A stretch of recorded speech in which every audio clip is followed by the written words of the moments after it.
The headlights carved through darkness like twin knives, illuminating endless asphalt that disappeared into Nebraska's flat horizon. John Matthews shifted in his worn driver's seat, the familiar ache in his lower back reminding him he'd been driving for 11 hours straight. The CB crackled with distant chatter, truckers warning about a speed trap near Lincoln, complaining about DOT regulations, swapping lies about lot lizards and close calls. John kept his radio low, preferring the rhythmic thrum of 18 wheels on interstate concrete. His phone, mounted on the dashboard, showed 2:47 a.m.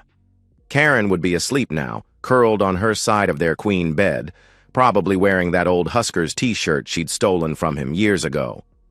The thought should have warmed him, but lately thinking about Karen left him feeling unsettled, like trying to remember the words to a song you once knew by heart. 14 years.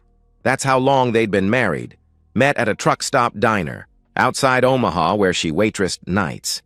He'd been younger then, cockier, convinced that life on the road was temporary, just until he saved enough to start his own shop.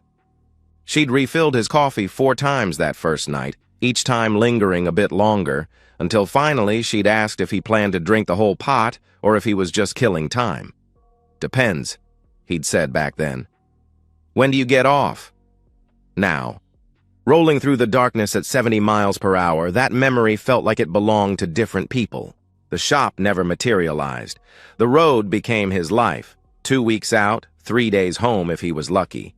Karen had stopped asking about the shop around year 5, stopped mentioning kids around year 8, stopped meeting him at the door around year 11. His phone buzzed. Text from Karen. "You awake?" Strange. She never texted this late anymore. John hit the voice-to-text button. "Yeah, baby. Everything okay?" he responded. 3 dots appeared, disappeared, appeared again. Finally. "Just couldn't sleep. Miss you." "Miss you too. Home Sunday," he texted back. "I know. Counting the days," she replied, but she didn't sound like she was counting. Even through text, John could feel the distance, like she was going through the motions. The last few months, their conversations had become scripts they performed. "How's the road?" "Fine, how's home?" "Fine. Weather okay?" "Yeah, you?" "Same." The phone rang, startling him. Karen's photo flashed on the screen, taken 5 years ago at her sister's wedding, back when her smile reached her eyes. "Hey," he answered through the Bluetooth. "Hi," came her voice, thin and distracted. "I just wanted to hear your voice." "You okay? You sound—" "I'm fine," she interrupted. "Just one of those nights, you know? The house gets so quiet." John wanted to say that the truck got quiet too, that sometimes the solitude pressed against his eardrums like water pressure, but instead, he said, "Yeah, I know." A pause, then muffled like she'd covered the phone. "No, it's nothing. Go back to—" Her voice returned, too bright. "Sorry, someone's at the door." "At 3 in the morning?" he questioned. I think it's Mrs. Harper from next door," she explained quickly. "Her cat gets out sometimes. I should go check." "Karen, I'll call you back," she said, and the line went dead. John stared at the road, unease crawling up his spine like cold fingers. Mrs. Harper was 83 years old and hadn't owned a cat since 2018 when Mr. Whiskers died of kidney failure. John knew because he'd helped bury the damn thing in her backyard. 20 minutes passed. He called back, straight to voicemail. Called again. Same result. A text finally came through. "Sorry, fell asleep early. Talk tomorrow." Fell asleep early. She'd just called him. And since when did Karen not say, "I love you," at the end of her messages? John's dispatcher, Big Mike, called on the company line. "Matthews, you awake?" Unfortunately. "What's up?" John replied. "Got good news and weird news," Mike explained. "The Cincinnati load got canceled. Warehouse had some kind of flooding issue. Weird news is they're still paying the contract." "So I'm heading home?" John asked. "Unless you want to wait around for another load," Mike answered. "But nothing's coming up until Monday. Home, 2 days early." John pictured walking through the door, seeing Karen's face when she realized he was back. Would she be happy, surprised, or something else? "I'll head home," John decided. "Roger that. Drive safe," Mike said. John took the next exit and began the long arc back toward Omaha. He'd surprise Karen, make it special. Stop at that bakery she liked, get those cinnamon rolls she was always talking about. Maybe they just needed more time together. Maybe the distance he felt was just road fatigue, too many nights alone, too many days apart. His phone buzzed. Another text from Karen, but the preview made his blood freeze. He grabbed the phone, nearly swerving into the rumble strips. The full message read, "Can't wait to see you tomorrow. He won't be back until Sunday." John parked his Peterbilt on Maple Street, 3 blocks from his house. After 18 hours of driving, fueled by black coffee and a growing knot of dread, his hands shook as he killed the engine. The text had to be a mistake. Maybe Karen had meant to send it to her sister about her brother-in-law. Maybe it was about a co-worker covering someone's shift. Maybe anything except what every instinct in his body was screaming. The Friday morning air bit sharp and clean, a contrast to the recycled air of the truck cab.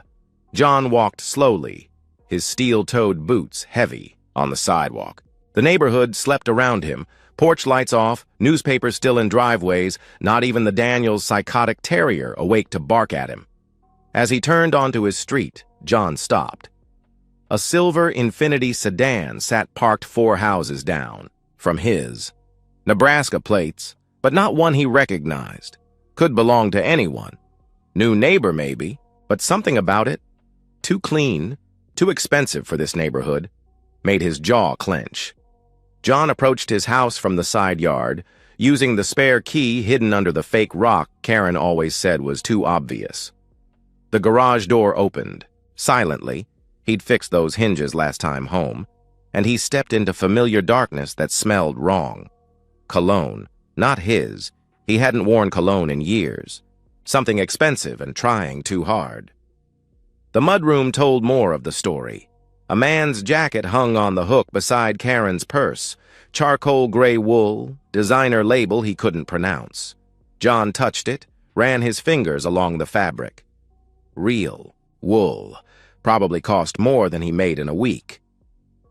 In the kitchen, 2 wine glasses stood in the sink, lips still stained red. An empty bottle of Malbec on the counter, the good stuff Karen bought for special occasions. John picked up one glass, saw the lipstick mark, Karen's shade, the one that tasted like artificial strawberries. A sound from upstairs, muffled laughter, then footsteps crossing their bedroom floor. John's bedroom floor. The ceiling creaked in the familiar pattern he knew meant someone was walking from the bed to the bathroom. John pulled out his phone, opened the camera, and started recording. He needed proof. Not for anyone else, for himself. Because part of him still wanted to believe he was wrong, that this was all some cosmic misunderstanding that would make sense if he just thought hard enough. The stairs beckoned. John climbed, slowly, avoiding the 3rd step that squeaked, the 7th that groaned. Halfway up, he found a man's dress shirt, white with thin blue stripes, carelessly discarded. He filmed it, then continued up. Karen's blouse came next, the green one he'd bought her last Christmas, inside out and hanging from the banister. More laughter from the bedroom. Then a man's voice, low and confident. "Come back to bed." Karen's response came playful in a way John hadn't heard in years. "Make me." John's vision tunneled, his free hand clenched and unclenched. Every muscle in his body screamed to kick down that door, to destroy everything and everyone inside. But he kept filming, kept climbing. A man's belt, Karen's jeans, black lace panties he'd never seen before. The bedroom door stood slightly ajar. Through the gap, John could see movement, shadows playing on the wall. The sounds were unmistakable now, rhythmic, urgent, punctuated by Karen's voice saying things she hadn't said to John in months, maybe years. John pushed the door open another inch, just enough to angle his phone through. He didn't look at the screen, couldn't bear to see it while it was happening.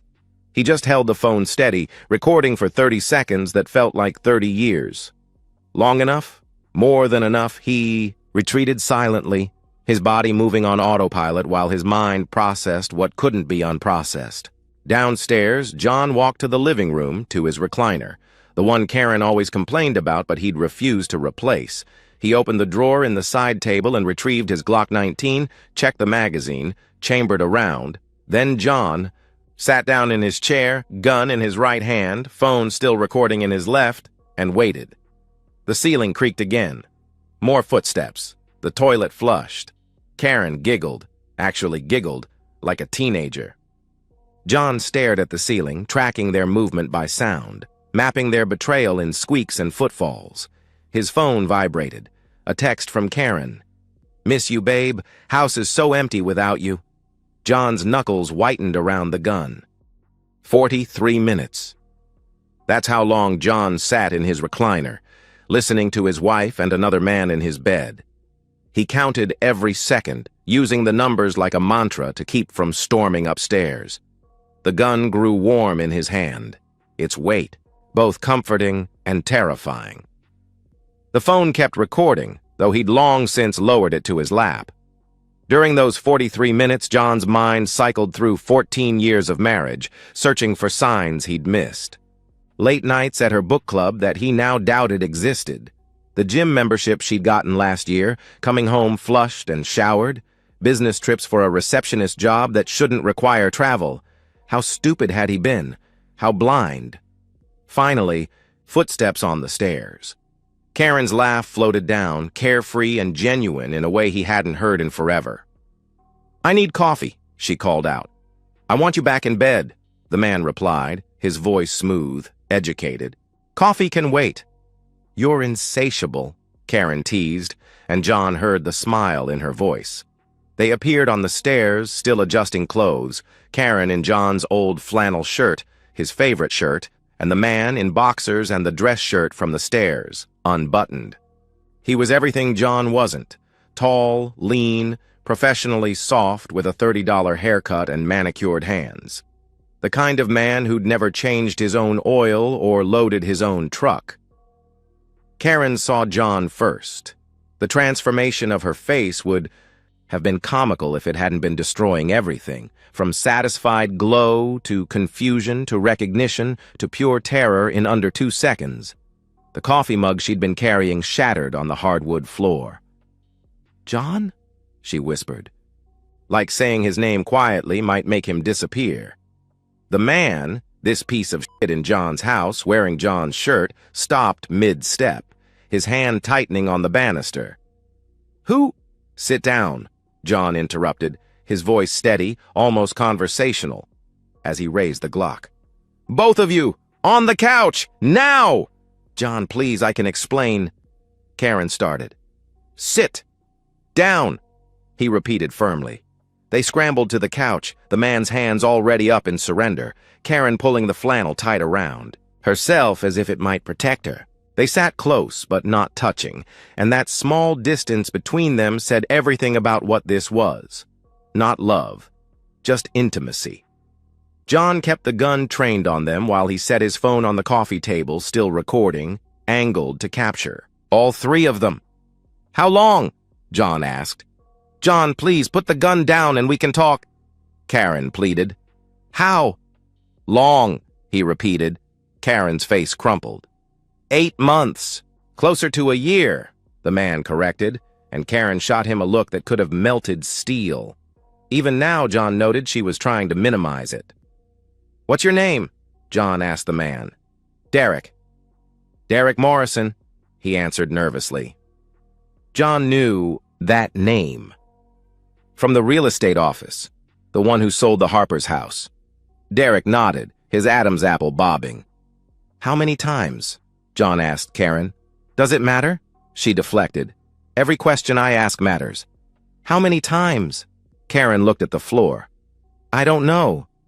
"Guess," he demanded. Maybe 20 times, she admitted. Derek laughed, actually laughed, short and bitter.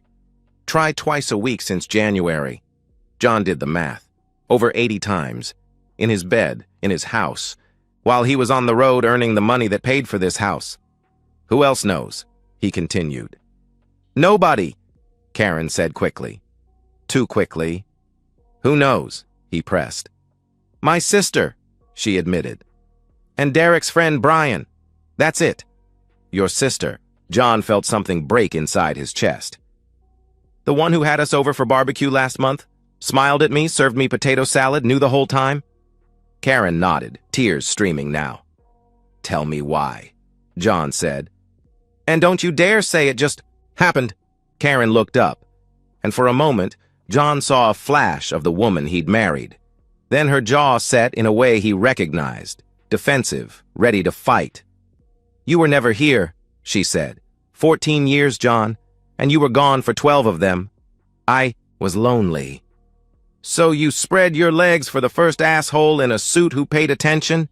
He shot back. It wasn't like that, Derek interjected, and John swung the gun toward him. You don't get to talk about what it was like, John snarled. You're in my house. You were in my bed. You're wearing my shirt. So shut your mouth before I shut it for you. Derek paled but stayed quiet. Continue, John said to Karen. He made me feel wanted, desired. Like I was more than just a trucker's wife waiting for her husband to come home and notice her, she explained. I noticed you, he replied. No, you noticed dinner on the table and clean laundry and someone to have intimacy when you'd been on the road too long, she accused. When's the last time we went on a date, John? When's the last time you asked about my day and actually listened to the answer? So you f***ed another man? That's your solution? He countered. I fell in love, Karen declared, and the words hung in the air like poison gas. John looked at Derek. You love her? Derek's eyes darted between John and the gun. We have a connection. That's not what I asked, John pressed. It's complicated, Derek hedged. John laughed, harsh and short. No, it's not. It's simple. You wanted to have intimacy with another man's wife, so you did. At least own it. Fine, Derek said, finding some backbone. No, I don't love her. She's fun. She's available. She's enthusiastic. That clear enough for you? Karen turned to stare at Derek, her face a study in dawning realization. But you said, she started. I said what you wanted to hear, Derek replied, his fear of John apparently overriding his self-preservation with Karen. You think you're the only married woman I've been with? You're not even the only one this month. Karen slapped him, the crack echoing through the room. Derek didn't react, just kept his eyes on John's gun. Get your phone out, John told Karen. Both of you. They complied, hands shaking. Now, I want you to record a statement, a confession. Everything you've done. How long, where, when. Everything, he instructed. John, please, Karen begged. Do it, or I'll share the video I already have with everyone you know, he threatened. Your parents, your work, Facebook, everyone. Karen's face went white. You recorded everything. Your confession is your chance to control the narrative. Now start talking, he commanded. For the next 10 minutes, John forced them to detail their affair on camera. Every sordid detail, every lie, every time they'd laughed about him behind his back. Derek tried to minimize his role, but John kept pushing, kept demanding specifics until both of them had thoroughly damned themselves. When they finished, John had them send the videos to his phone. Then he stood, the gun still steady in his hand. Now, he said with frightening calmness, we're going to discuss consequences. John stood slowly, deliberately, letting the weight of the moment settle over the room like a shroud. Derek and Karen remained frozen on the couch, their confessions now digital evidence in John's phone. The gun felt lighter in his hand, less like a weapon and more like a prop in a play he was directing. Derek, John said, his voice conversational, almost friendly. Stand up. Derek rose on shaking legs, his designer boxers and stolen shirt, making him look like a child playing dress-up. Listen, man, I'm sorry. I didn't know... Didn't know what? John interrupted. That I existed? That Karen was married? You said, you've done this before. I meant, Derek tried. You meant you didn't care. There's a difference between not knowing and not caring, John explained, stepping closer. You know what I realized, sitting in that chair, listening to you two? You didn't just have intimacy with my wife, you invaded my life. You wore my clothes, drank my beer, slept in my bed. You probably laughed about it, didn't you? The stupid trucker out there burning diesel while you burned his sheets. It wasn't personal, Derek protested. John's fist connected with Derek's jaw before the sentence finished. Not a wild swing, but a measured strike that split Derek's lip and sent him stumbling backward. Karen screamed. That felt personal to me, John said calmly. Derek touched his mouth, fingers coming away bloody. You can't. I'll press charges. With what evidence? John challenged. The video where you confess to having intimacy with my wife in my house? The one where you admit to destroying my marriage? Please, Derek, call the cops. I'm begging you. Derek straightened, trying to salvage some dignity. I'm leaving. Not yet, John said. He grabbed Derek's shoulder, spun him around, and drove, his knee into the man's groin with 14 years of suppressed rage. Derek collapsed, a high-pitched wheeze escaping his throat as he curled into a fetal position on John's hardwood floor. That's for every time you touched her, John explained. He nudged Derek with his boot. Get up! Derek couldn't. He rolled onto his side, hands cupped between his legs, making sounds that weren't quite words. John grabbed him by the shirt, his own shirt, and dragged him toward the front door. Derek tried to resist, but the fight had left him along with his breath. John opened the door and hauled Derek onto the front porch, down the steps, and deposited him on the lawn. Mrs. Harper was watering her flowers next door, and her eyes went wide at the scene. Morning, Mrs. H., John called cheerfully. Just taking out the trash. He walked back to the porch, then turned to Derek, who was trying to crawl toward the street. Your car keys and clothes will be on the curb in 5 minutes, John announced. If you're not gone in 10, the video goes public. If you ever contact my wife again, the video goes public. If you drive through this neighborhood, if you show up at my house, if I see you at the grocery store, the video goes public. And Derek? I know people. Truckers are everywhere, and we talk. We're at every gas station, every rest stop, every small town from here to both coasts. You can't run far enough to escape us if that video gets out. Understood? Derek managed a nod, still gasping. John went back inside. Karen hadn't moved from the couch, her face a mask of shock and tears. He walked past her to the stairs, collected Derek's clothes, found his keys and wallet in the pants pocket. He threw everything onto the curb, then came back to find Karen standing, trying to compose herself. John, we need to talk about this. We can go to counseling, she suggested desperately. No, he replied flatly. You can't just throw away 14 years, she protested. I didn't. You did, 8 months ago, or a year, depending on whose version, I believe, he answered. John climbed the stairs to their bedroom, his bedroom now. The sheets were tangled, pillows on the floor, the whole room reeking of intimacy and betrayal. He grabbed Karen's suitcase from the closet and began packing, methodical and efficient. A week's worth of clothes, basic toiletries, her jewelry box. Karen appeared in the doorway. You can't kick me out. This is my house too. You're right, John admitted, zipping the suitcase. Legally, it's half yours. But here's the thing, Karen. That video I have, your confession, it shows adultery and Nebraska is an at-fault divorce state. You'll get nothing. No alimony, no house, no truck, nothing. Or you can leave now, we divorce quietly, and you get a clean start. That's blackmail, she accused. That's consequences, he corrected. He carried the suitcase downstairs, Karen following, pleading, threatening, cycling through every emotion except genuine remorse. At the door, she turned for one last attempt. I loved you, John. Despite everything, I did love you, she claimed. No, John said quietly. You loved the idea of me.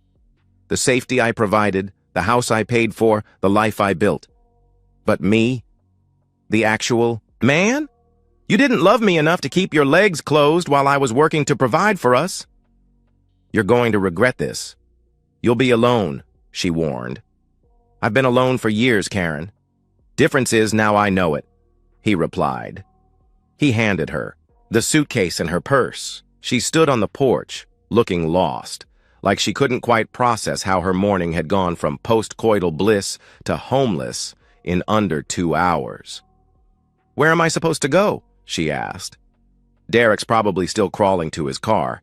Maybe he'll give you a ride, John suggested with dark humor. Or call your sister, the one who knew all about this. I'm sure she'll be happy to help. Karen's face hardened. You're a bastard. No, I'm a truck driver who came home early, he corrected. You're the one who decided that wasn't enough. He closed the door, locked it, and listened to her footsteps fade away. Through the window, he watched her pull out her phone, probably calling her sister. Derek's Infiniti was gone, a small puddle of blood on the sidewalk, the only evidence he'd been there. John walked back to his recliner and sat down heavy, the gun still on the side table, the morning sun streaming through windows that had witnessed everything. The house felt different, emptier but cleaner, like after a fever breaks. His phone rang. Karen's parents. He let it go to voicemail. Then for the first time in 14 years, John Matthews cried. Not for the marriage he'd lost, but for the man he'd been. The fool who'd driven through the night while his wife gave away what he'd worked so hard to come home to. He cried until his chest hurt, until his throat was raw, until there was nothing left but a strange, hollow peace. When he was done, John stood, walked to the kitchen, and made himself coffee in a clean mug. He had calls to make, a lawyer, his dispatcher, maybe a real estate agent. But first, he'd sit in his house, his empty, honest house, and figure out what came next. The road was calling, but for once, John wasn't in a hurry to answer.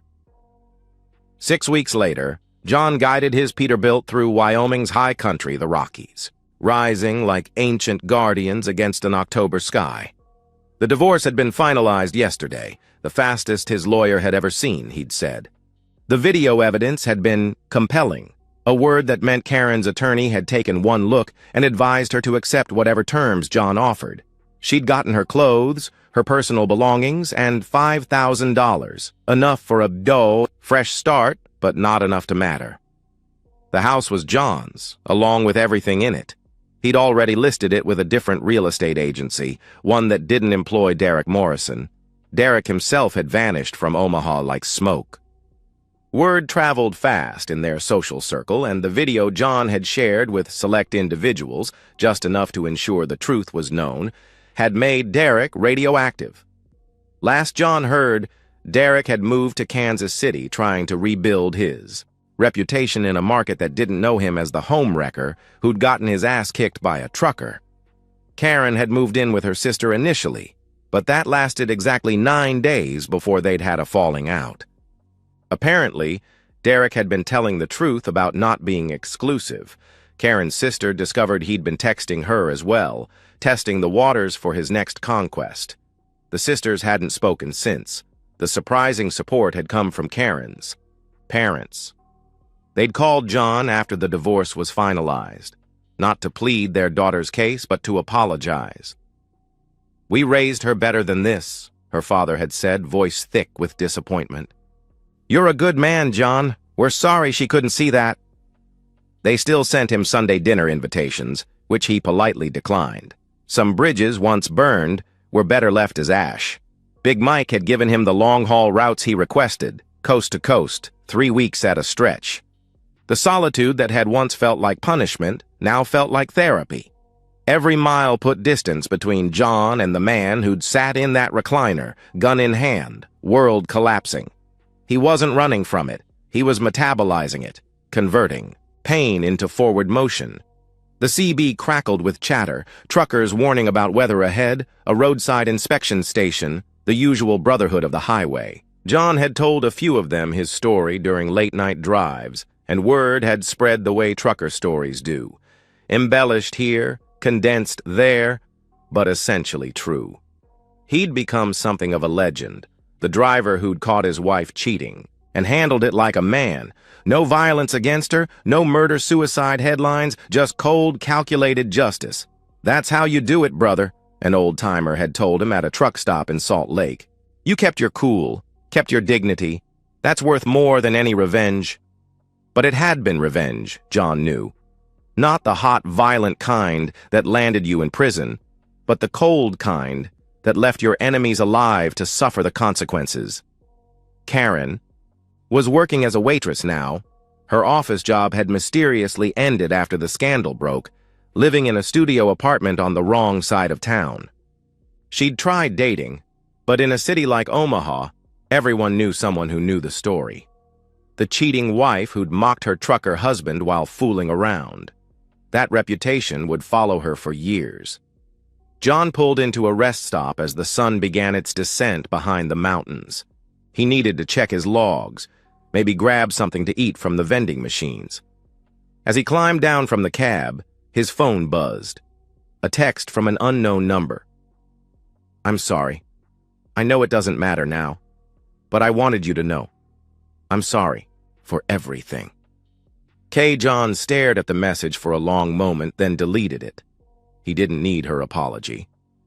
The opposite of love wasn't hate, it was indifference, and that's where he'd finally arrived. Karen was just someone he used to know, a character in a previous chapter of his life. He walked into the rest stop, bought a coffee and a questionable sandwich, and sat at a picnic table watching the sun paint the mountains gold. A young couple sat at the next table, obviously on a road trip, excited and in love. The woman laughed at something the man said, reaching across to touch his hand. Once, that would have made John bitter. Now he simply hoped they'd be smarter than he and Karen had been. His phone rang. "Big Mike. Got a special request for you," Mike said. "Owner-operator out of Seattle needs someone reliable to partner with on a new route. Dedicated lanes, home every weekend, great pay. Interested? Home every weekend. 6 weeks. Ago, that would have meant nothing. Now with an empty house to sell and a life to rebuild, it sounded like possibility." "Yeah," John answered. "I'm interested." "Good. You deserve something better, John." "After everything," Mike replied. "After everything." John looked at his truck, his home for the last 6 weeks, his refuge and his therapy. The road had saved him, given him space to heal, to think, to become whoever he was going to be after everything. But maybe it was time to try something new, not for anyone else, but for himself. The sun disappeared behind the mountains, leaving the sky painted in purples and pinks. John finished his coffee, tossed the sandwich, even truck stop standards had limits, and headed back to his rig. He had miles to cover before he slept, but for the first time in years, he also had a future that felt like his own. As he pulled back onto the highway, John thought about revenge, justice, and the price of both. He'd won by any measure, kept his dignity, his assets, his reputation. But winning and healing weren't the same thing. Healing took time, took miles, took lonely nights wrestling with the why of it all. But he was getting there, 1 mile at a time, one load at a time, one day at a time. The road ahead was long, uncertain, and entirely his. And that, John decided as Wyoming faded into darkness behind him, was enough. And so, we've reached the end of today's story. Was it what you expected, or did it take a twist you didn't see coming? I'm curious to hear your thoughts. Share them in the comments below, and let's get a conversation going. If this story kept you hooked, make sure to hit that like button. And if you're new here or just haven't subscribed yet, now's the perfect time to join our community. I bring you fresh, captivating stories every day, so click that subscribe button and turn on notifications so you never miss out. Thanks for watching, and I'll see you in the next one.